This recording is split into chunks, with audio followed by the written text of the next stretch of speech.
Hey guys, welcome back to 428 Shibuya Scramble. This is TGA Gamer Girl signing on.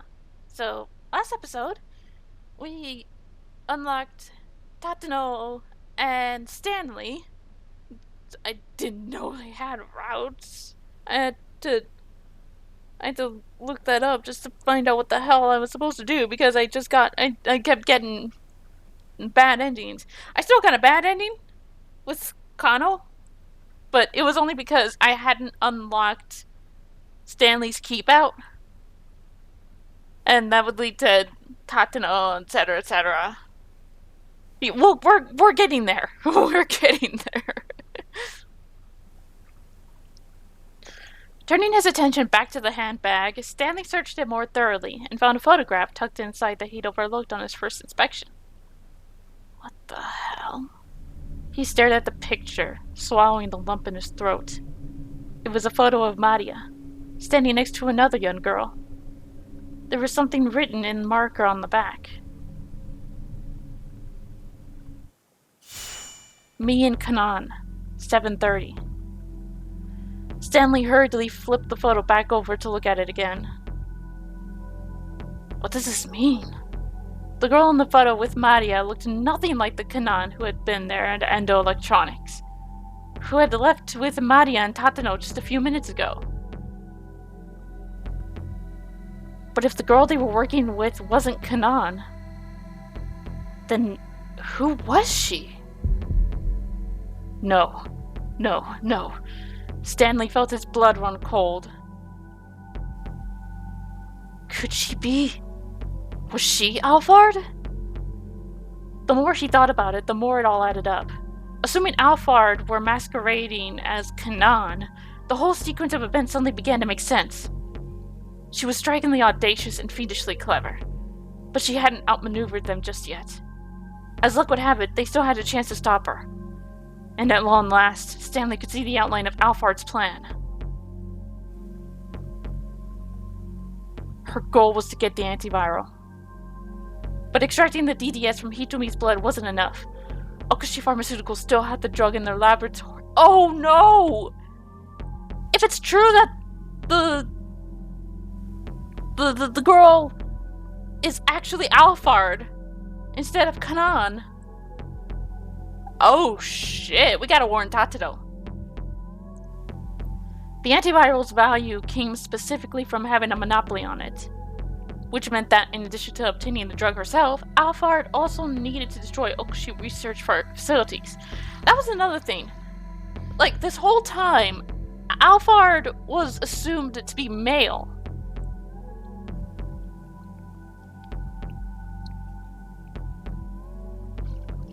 Even I was assuming Alphard was male. And Leyland showing up at the meeting place didn't really help that.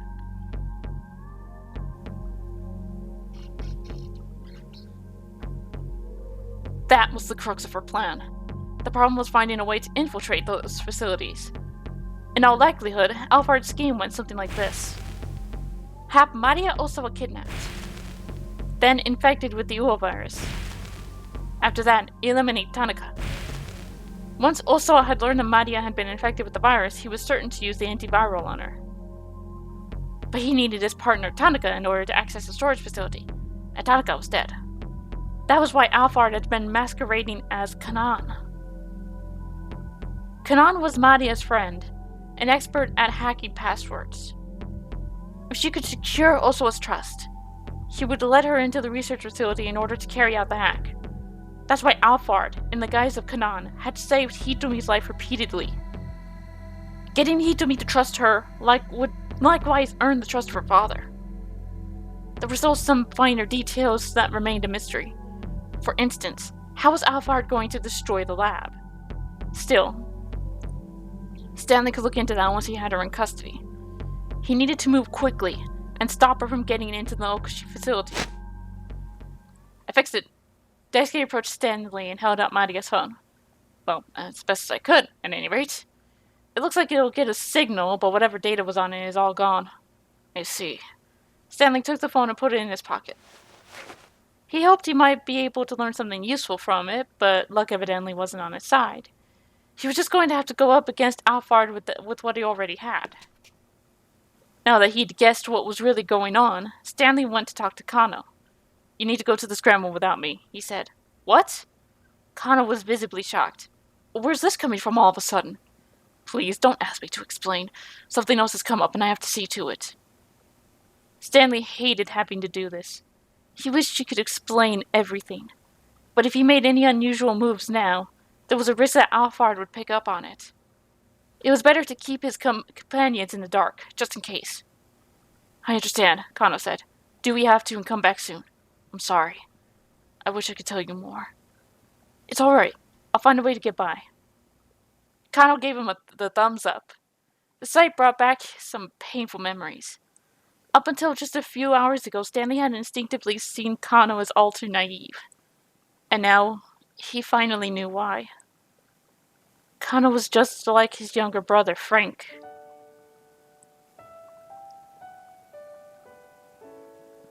They might have looked very different, but in the way they mixed up the responsibilities with their personal feelings, they were totally alike. Stanley couldn't discount that naivete. In the end, it was all part of the human condition. "Jack, are you really okay with this?" Frank cast an anxious look at his older brother as they made their way onto the University of Chicago. "It's my responsibility to look after you," Stanley told him. "As long as you take your studying seriously, I'm all for it." Frank had been worrying about tuition costs as he prepared for college. After losing their parents 5 years earlier, the two had struggled to get by. "Yeah, but..." Stanley set both his hands on his brother's shoulders. "Listen to me, Frank. You're my brother, and I care about you. I just want whatever you do to be something you can be proud of." "Alright, Jack, I hear ya. And thanks." "Kano, promise me one thing." "What's that?" "Once this is all over, you'll go have a beer with me." "Sure, alright." "That's a promise now. Remember." Kano flashed him a grateful smile. And in that smile, Stanley again saw a little something to Frank.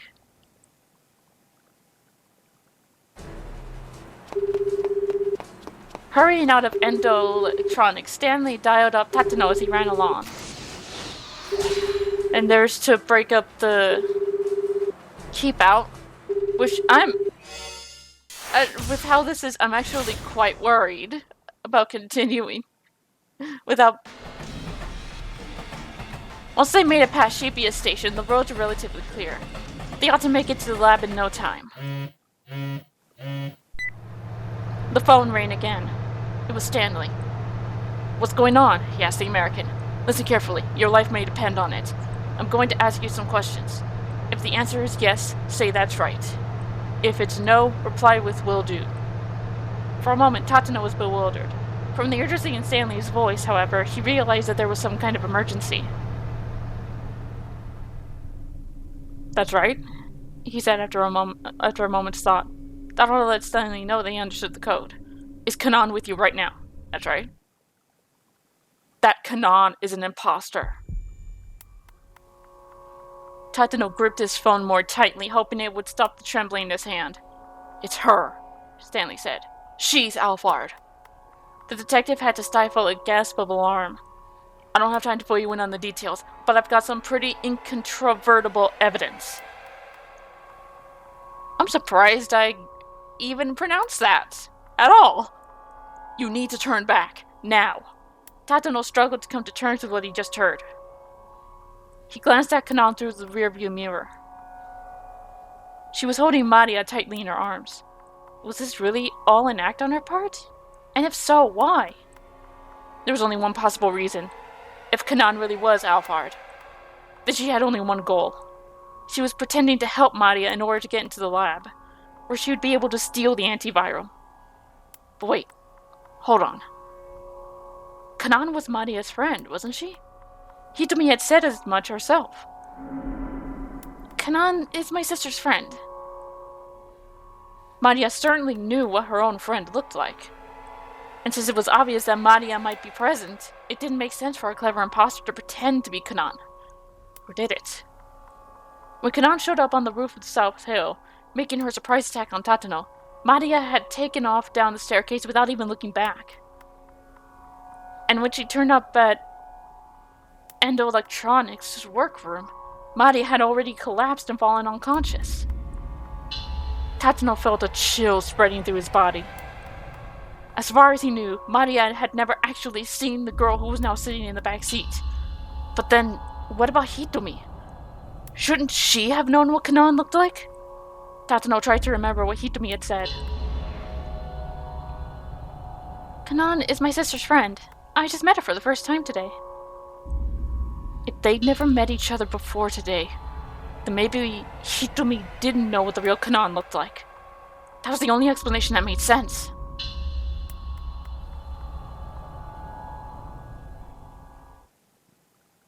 Hey, Tatsuno, you still with me? Stanley sounded like he was on the verge of panic. At any rate, you need to find a way to turn back without her realizing what's going on. Even if Canaan really was Alphard, Tatsuno had to keep heading toward that lab. He went over the coded responses in his head. Yes was that's right. No was will do. Will do, he said. Saving Maria is your top priority, isn't it? That's right, Tatsuno affirmed. Alright then. Guess I'll have to head that way myself. In the meantime, do not let her inside that lab. That's right. Tatsuno hung up. Who was that? Canaan asked. Tatsuno felt his heart skip a beat. That was Kuze, that cop from earlier. He tried to keep his voice as level as possible. He was worried about us and wanted to check up. Ah, okay. Canaan muttered, sounding disinterested. Tatsuno could only hope she hadn't guessed the truth. It felt like the specter of death himself was breathing down his neck.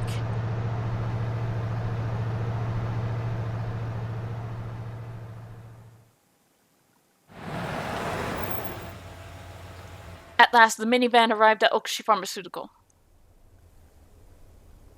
Tatsuno pulled up at the front gate and got out of the vehicle. Off to one side of the entrance was an intercom for contacting the security room. I'm assuming you've already heard the details from the director, Tatsuno barked into the intercom. Open up. We haven't heard anything from Director Osawa. The security guard spat back. And moreover, the laboratory is currently on lockdown. I'm sorry, but not even Director Osawa is allowed inside. That's ridiculous. Tatsuno scowled at the intercom in frustration. Then, a car came racing toward him along the street. The sound of screeching brakes filled the air as the vehicle skidded to a halt, and then Kenji Osawa jumped down from the driver's seat. Maria! Osawa rushed over to Tatsuno, then to Maria, where she lay in the minivan. He looked carefully at his daughter's face. Oh, thank goodness. She still hasn't gone symptomatic. Mr. Osawa, why aren't people being allowed into the laboratory? Osawa tilted his head. They're not? Tatsuno explained what the guard had said. That's ridiculous. Osawa immediately called the security guard on the intercom. He got the same story. You've got to be kidding me, Osawa raged. I'm the lab director here. But the security guard wasn't hearing it. I'm sorry, sir. These orders come from Mr. Makino. No. So am I just supposed to sit out here and watch my daughter die? Tatsuno racked his brain for other ideas. Maybe they'd have to climb the gate and break their way in. Then, over the intercom, they'd heard the sound of a phone ringing in the security room. The security guard answered it without muting the intercom speaker. His voice was faintly audible. He sounded rather deferential. Who in the world could he be talking to? Before Tatsuno could muse further, the gate suddenly opened. Why? Tatsuno and Osawa looked at one another in surprise. I have a message for Director Osawa from Mr. Makino, the security guard said. From Makino? Osawa huddled the intercom and had a brief sotto voce.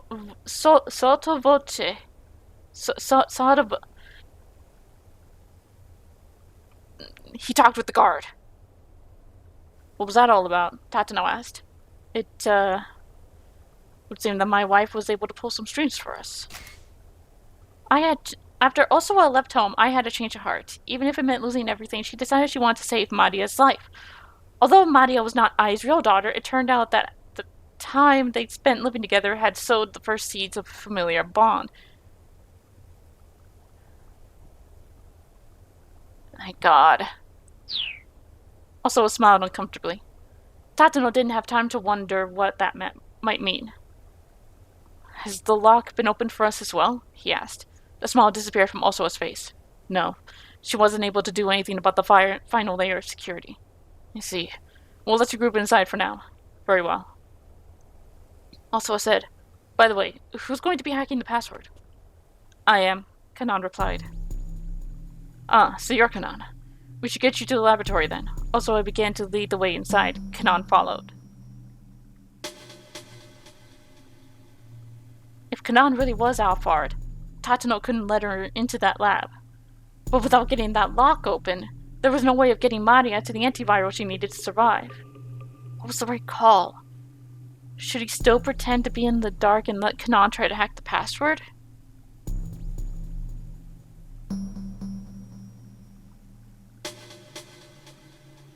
Oh!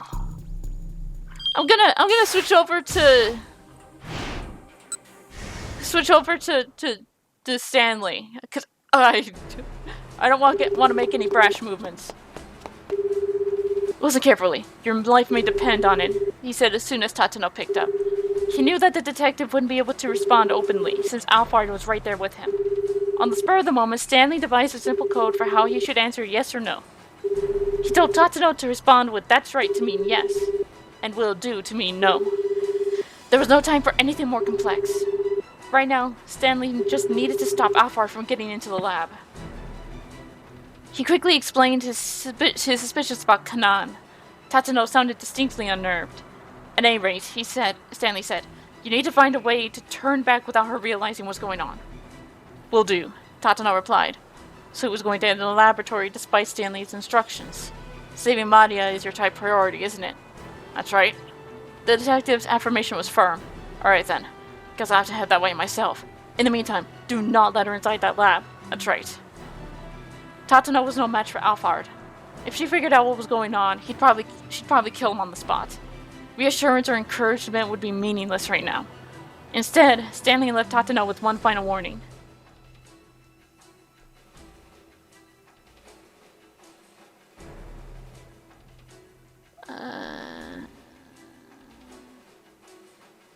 Just keep Maria safe. That's your job. Tatano hung up without saying anything.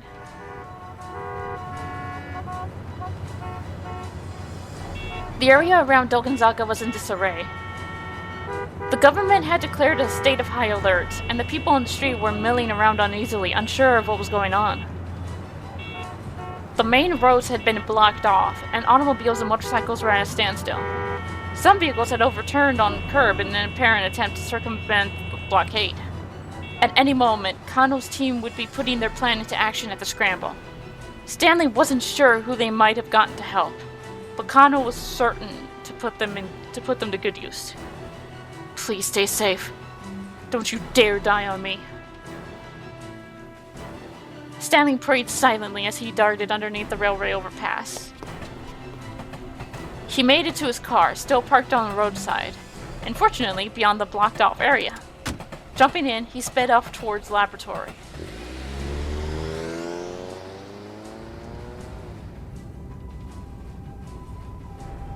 As he drove along, Stanley again tried to deduce Alphard's plan of action.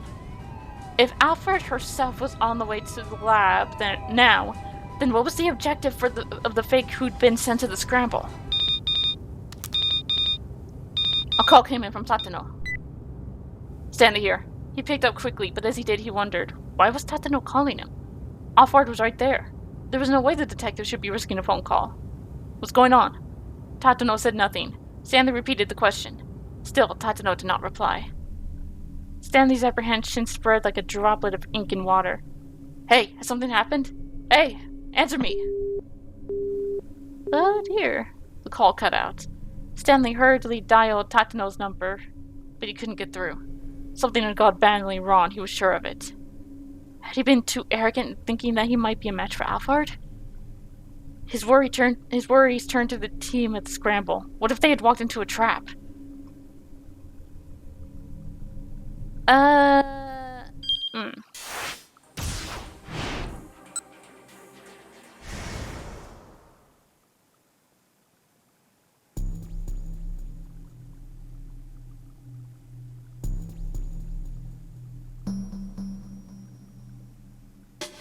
If we say that they couldn't go anywhere until Stanley got then that might have been what got him killed. He was going to have to let her into the lab. Tatano had made up his mind. Is something the matter? Also was asked warily. No, it's nothing. Then if you would be so kind. Osawa led the way. Canaan and Tatano followed him toward the storage facility.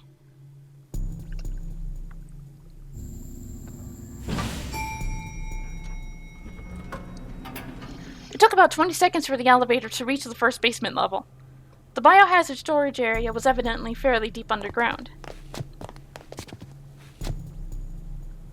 The doors opened to reveal a long straight corridor. There was a door at the far end, with a device at one side for checking IDs. Canaan approached the device, setting the laptop she'd borrowed from the security room on the floor in front of it. She affixed a scrap of paper with Kenji Osowa's password written on it to one side of the monitor. Then, she connected a series of cables to both the laptop and the device. Tatano kept his hand on his holster as he watched her work. Canaan began to slowly tap away at the keyboard. Her screen displayed a series of numeric values that changed with each keystroke. She checked the changes carefully, timing the movements of her fingers according to some formula. The device let out a warning sound, and the display lit up. Incorrect password. The input had been rejected. Was this really going to work? Tatano felt his impatience growing. Osowa's face showed a similar unease. Canaan turned to look at them. How many failed attempts are we allowed? 2, I believe, Osowa answered. After a third failed attempt, the storage area will be locked down and can't be reopened without input from the full board of directors. Canaan had already resumed typing before he finished speaking. There's a very slight chance in power consumption from the device when it processes a correct password compared to an incorrect one. There's a minuscule difference in the time it takes to run the process as well. If I can analyze those and compare them... Kanaan's voice trailed off. She continued to work. There was another warning sound. A second failed attempt. A single bead of sweat ran down Tatano's forehead. But Canaan didn't so much as bat an eyelash. I see. Her face remained full of confidence. Won't be a problem, she assured them. This isn't my first time with this type of mechanism. Slowly, one at a time, Canaan pressed key after key while keeping her eyes on the laptop screen. With each keystroke, a waveform at the top of the screen, looking almost like an echocardiogram readout, wobbled slightly. The laptop let out a tiny sound. A sequence of 10 characters appeared on the screen, and Canaan read them off. Tatano jotted them down in his notebook, then headed over to the scanner to enter the twin passwords for Osawa and Tanaka. Thinking about it, this might have been a bad choice. Instead of... The door opened. Canaan let out a sigh of relief. Osawa gathered up Maria and headed into the storage area. Get out. As soon as Osawa had his daughter were out of view, Tatano drew his pistol. Canaan arched an eyebrow. What do you think you're doing? Just get out of here. Tatano pointed the barrel of his gun at Kanaan's face. Silently, she did as she was told, turning and walking toward the elevator. He followed a few paces behind. She gave no hints of resistance. Not Tatano needed to let Stanley know that they'd successfully opened the laboratory door. He pulled out a cell phone as he followed her into the elevator. As soon as he did, Canaan pressed herself flush against the wall.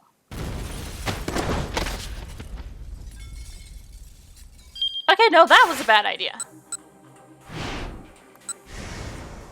So, let's say we have to... nobody goes in yet.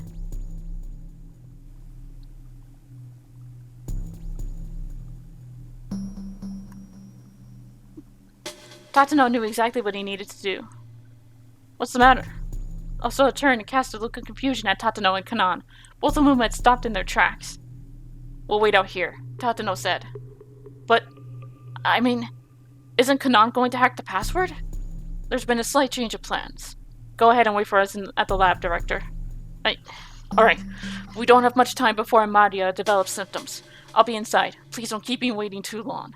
With Maria in his arms and a worried look on his face, Osawa hurried through the gate and disappeared from view.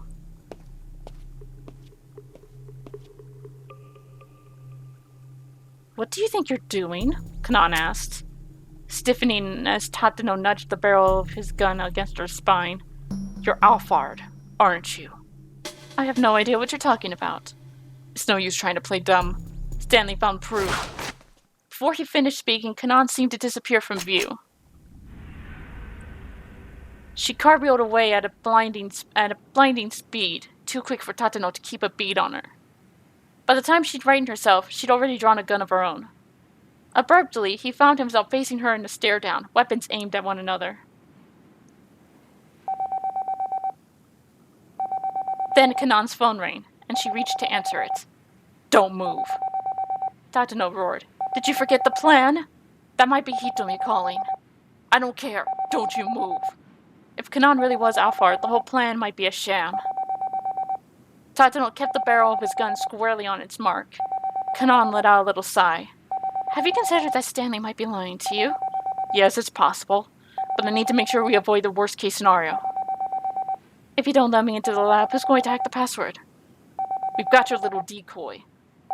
My friends will get the fake Alphard to cough up the password. Once her phone had stopped ringing, Canaan sighed again. And what about Stanley, then?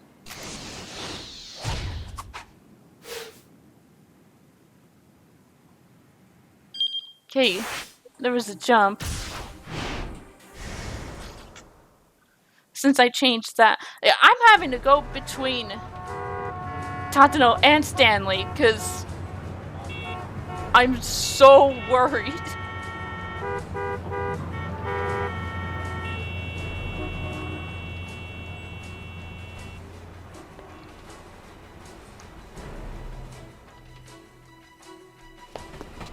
Okay, get in the car. And this time he shouldn't get a call since we stopped Canaan from going in. And I think that's the keep out.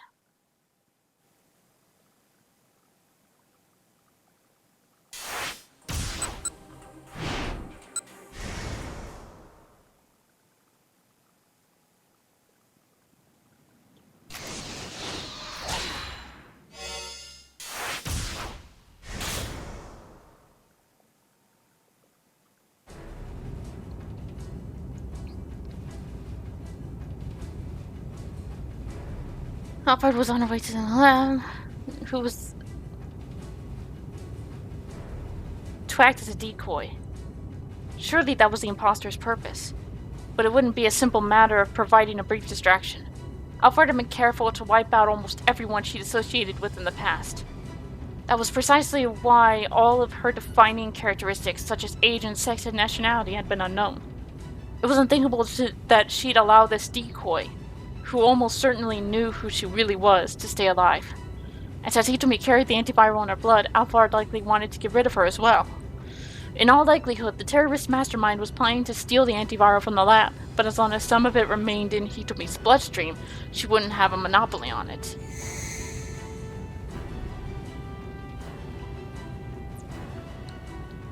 Aha! Stanley suddenly blurted out. He just realized what Alphard hoped to accomplish at the scramble.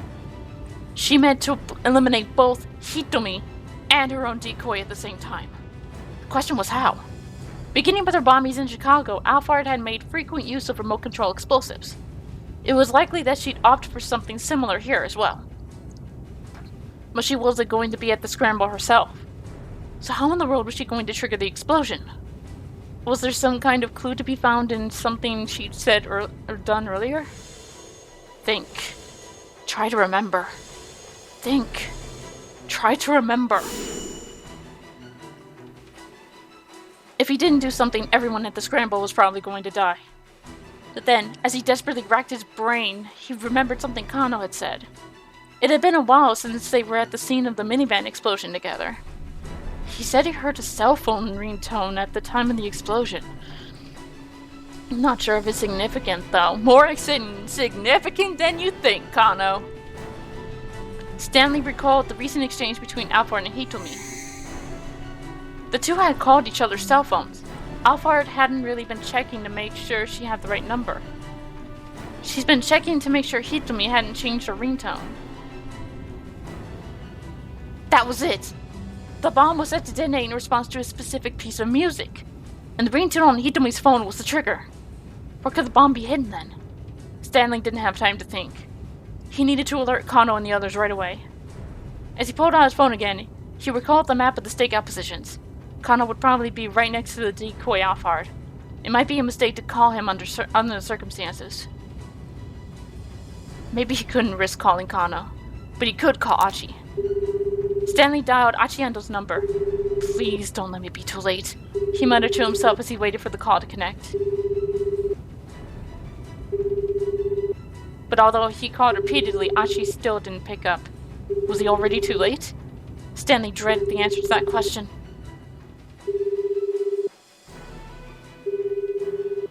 And another keep out.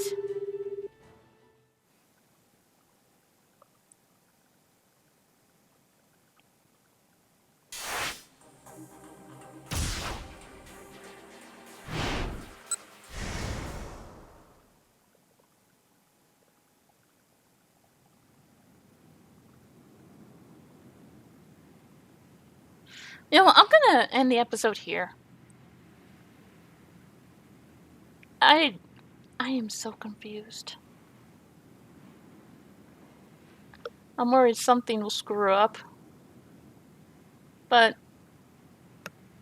in the next episode, we'll continue.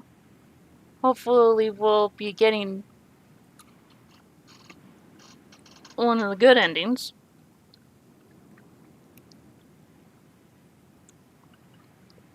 You know, not the one where everyone dies.